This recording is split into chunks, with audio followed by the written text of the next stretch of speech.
ভুলে গেলাম আরেকটা আদিবাসী খুন হওয়ার পর, তাকে ভুলে যাব আরেকটা বেটি রেপ হওয়ার পর। একটার পর একটা আমাদেরকে দেওয়া হচ্ছে, একটার পর একটা আমাদেরকে ভুলিয়ে দেওয়া হচ্ছে। তো ওয়াকাফকে ভুলাবার জন্য আল্লাহ মুহাম্মদ সাল্লাল্লাহু আলাইহি ওয়াসাল্লামের বিরোধী করো, এটাও তো একটা পরিকল্পনা হতে পারে না? আমাদেরকে মনে রাখতে হবে ইমামে হোসেন পাকের বিরুদ্ধে 13,000 আলেম উলামা অস্ত্র ধরেছিল। আমাদেরকে মনে রাখতে হবে মুজাদ্দেদ জামানের বিরুদ্ধে সবচেয়ে বেশি লিগালিগি করেছিল আলেম উলামারাই। আজকে আমার রাসূলের দ্বীন ও মুজাদ্দেদ জামানের সিলসিলার বিরোধী উলামারা করবে, কিন্তু আপনি কোন মুজাদ্দেদের নামে ওয়াকাফকে না ভুলে যায়। কিছু মাথায় ঢুকছে আমার কথা? এখানে এমনটাও তো হতে পারে, আমরা তো দেখছি তিলক তোমাকে ভুলে গেলাম তামান্না খুন হওয়ার পর, তামান্নাকে ভুলে গেলাম আরেকটা আদিবাসী খুন হওয়ার পর। বিবেককে প্রশ্ন করুন, আহলে সুন্নাত ওয়াল জামাত যেমন একদিকে ধর্মপ্রেম, মানবপ্রেম, দেশপ্রেম, দেশের উপরে আঘাত এলে আহলে সুন্নাত ওয়াল জামাত লড়াই করছে, করবে। আপনারা কি সাথে আছেন? দ্বিতীয় নম্বর হলো মানবপ্রেম, মানুষের প্রেমের জন্য হাবিবাল্লাহ আমি দাওয়া দিচ্ছি, জানের থেকে বেশি ভালোবাসি। আল্লাহ নবী বললেন ওমর তুমি সাকসেসফুল হলে, জোরে বলুন সুবহানাল্লাহ। তাহলে আমাদের কিন্তু ইজহারে মহব্বত দেখাতে হবে, কিন্তু ইজহারে মহব্বত দেখাতে গিয়ে কয়েকটা কথা মাথায় রাখতে হবে। আমার ভালোবাসার মানুষগুলো কমসে কম আমার কথা শুনবেন তো নাকি? একটু হ্যাঁ কি না বলুন, হাত তুলে বলে আমার কথাগুলো কমসে কম শুনবেন তো নাকি? যারা ভালোবাসে হাত নামান।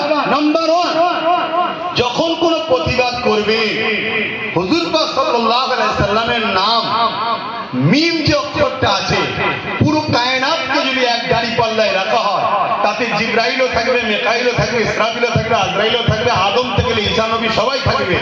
নবী পাক সাল্লাল্লাহু আলাইহি ওয়াসাল্লাম মিমের অক্ষরটার মূল্য কোনোদিন হবে না, এটা আকীদার মধ্যে ঢুকে না। আমার নবীর মাকাম এত, আমার নবীর শান এত, তাহলে সেই নবী পাক সাল্লাল্লাহু আলাইহি ওয়াসাল্লামের নাম মুবারক আজকে যেখানে সেখানে চিপকাচ্ছে। ওই যে দেখুন পতাকা চিপকানো আছে, এভাবে সব যেখানে যেখানে যেখানে যেখানে চিপকে দিচ্ছে, শুনছেন তো নাকি? এটা করবেন না। কেন? কাল এটা ছিঁড়ছে, অনেকে ছিঁড়ে ফেলে দিচ্ছে। আমরা অনেক সময় অনেক প্রয়োজনের সময় বিভিন্ন জায়গায় ইস্তেঞ্জা করতে বসে গিয়ে আমরা কি দেখি, অনেক পেপারের ছবি পড়ে আছে, কোন নেতার মুখ পড়ে আছে। কথা বুঝছেন না, বলেন না? আর এমন জায়গায় পড়ে আছে তোলারও উপায় নেই, আর ছাড়লে পুরো মুখেই পড়বে, দেখা যায় না, যায় না। এটা আমি ভুল বলছি কি? তাহলে আমার হুজুরের নাম এটা হোক, আপনারা কি চান? এটাকে একটা ইসলাম বিদ্বেষীদের প্ল্যানও হতে পারে, যাদেরকে হিরিকের মধ্যে তুলে দাও, ওরা হুজুরের হয়ে মহব্বত দেখাতে গিয়ে এমন কাজ করে ফেলবে যাতে ওরাও গোস্তাকে রসুল, পিয়াজুবে রসুল হয়ে যাবে। তাহলে আমি কি আন্দোলন করতে মানা করছি? না, আন্দোলন তো করতেই হবে, এটা ইমানি দায়িত্ব। আন্দোলন না করলে ইমান থাকবে না, প্রতিবাদ করতেই হবে, এসব সেন্সিটিভ বিষয়।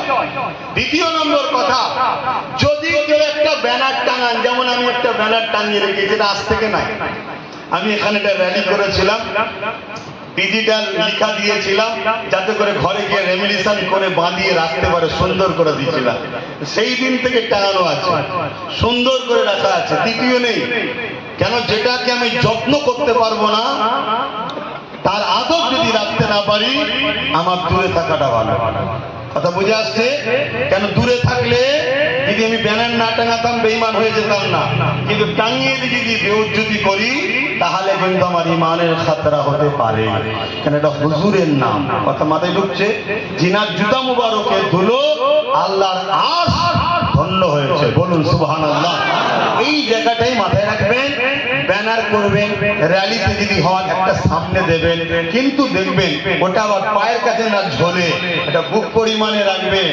দ্বিতীয় নম্বর কথা, আমরা এই আন্দোলনটা করব যারা আমার হুজুরের নামের বিরোধী করছে, কেন্দ্রের কেন্দ্রে এবং কি বলে উত্তরপ্রদেশের জালিম সরকারের বিরুদ্ধে, তাই তো নাকি? না হিন্দুদের বিরুদ্ধে? বলুন বলুন বলুন। আদিবাসীদের বিরুদ্ধে, দলিত সাঁওতাল মতুয়াদের বিরুদ্ধে। তাহলে আমাদের মাথায় যেন থাকে বক্তব্য ধারাটা কি হওয়া দরকার। দ্বিতীয় নম্বর, রাস্তায় যারা পথচারী তাদের যেন অসুবিধে না হয়, যদি অসুবিধে হয় আপনি তাদের পাতা ফাঁদে কিন্তু পা দিলেন। দ্বিতীয় নম্বর, ব্যানার যদি অপমান হয় নিজেই আপনি বেয়াদবি করলেন। চতুর্থ নম্বর, আমাদেরকে মাথায় রাখতে হবে অতএব আমরা মুহাম্মদ সাল্লাল্লাহু আলাইহি ওয়াসাল্লাম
রাজনীতিতে উঠতে হবে, যে ক্ষমতায় এলে ধর্ম বিদ্বেষীদের যেন শাস্তি দিতে পারে।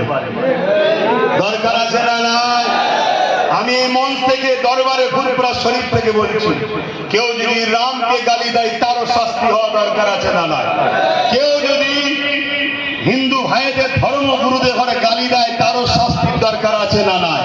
কেউ যদি শিখ ভাইদের ধর্মগুরু কি বলে গুরু নানক ইত্যাদি কি আছে তিনাদের যে ভালোবাসাকে গালি দেয় তারও শাস্তির দরকার আছে না নাই? কেউ যদি ইহুদি ভাইদের ধর্মকে গালি দেয় বা খ্রিস্টান মতুয়া শিখ কোন ধর্মের ধর্মগুরু বা ধর্মকে গালি দেয় তার শাস্তির দরকার আছে না নাই?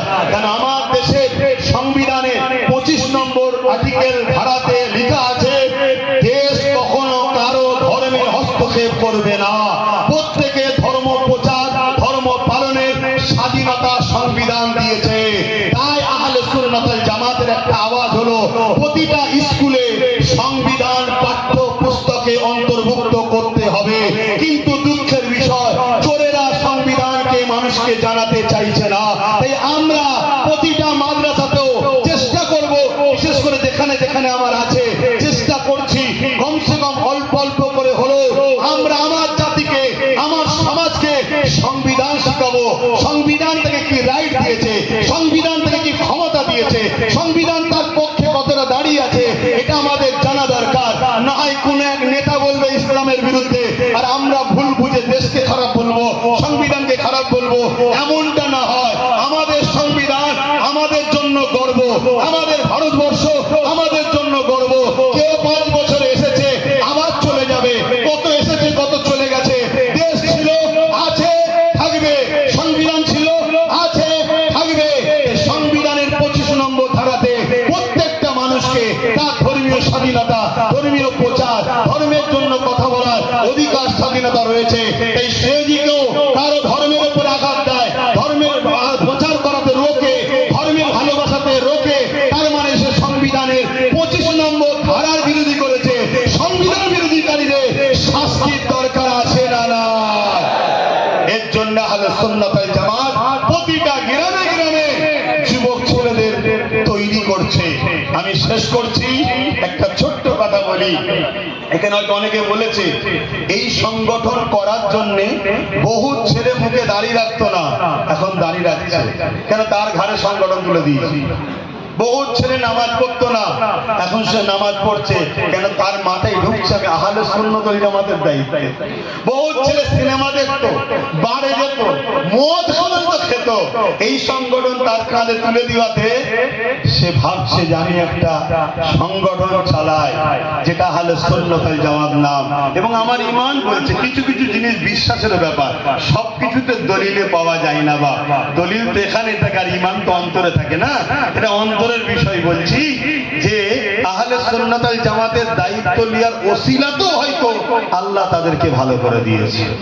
অতএব যেসব ছেলেরা এখনো দূরে আছেন তাদেরকে বলবো আপনারা আগিয়ে আগিয়ে আসুন, ফুরফুরা আহলে সুন্নাত ওয়াল জামাত এই সংগঠনের সঙ্গে জড়িয়ে যান। কেন শুধু আপনারা দেখছেন তা নয়, এখানে এই যে দেখছেন না সব চোখ বসে আছে, এই চোখগুলো কোটি কোটি লোকের কাছে খবর পৌঁছাচ্ছে।